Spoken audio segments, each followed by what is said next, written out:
Linda wants to know. She said, you said brace for impact to the plane right before landing. Is that what you said? I said, this is the captain, brace for impact. Did you have other communications with the flight attendants or passengers before this? Were the passengers screaming? Was there havoc? You know, the time... People have to know these things. The time pressure in those 208 seconds was so extreme and the workload so high. You know, we had to, my first officer and I had to come up with a way of solving this problem we'd never trained for, never seen before, and then implementing it very quickly.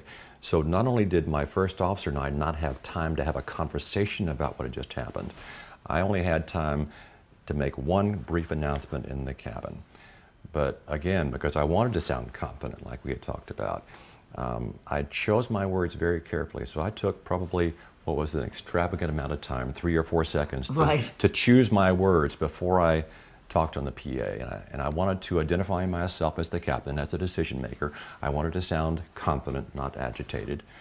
And I chose specific words for specific reasons.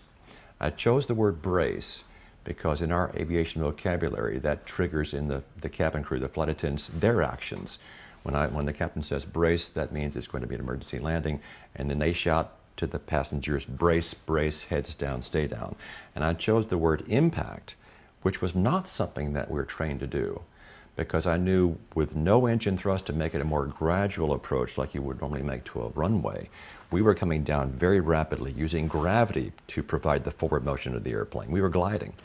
And we were coming down at the rate, if you were in a hotel elevator, of 2 floors per second. So I knew it was going to be a hard landing. And so I wanted the passengers to be bracing so that they would avoid injury during the landing so that they could evacuate.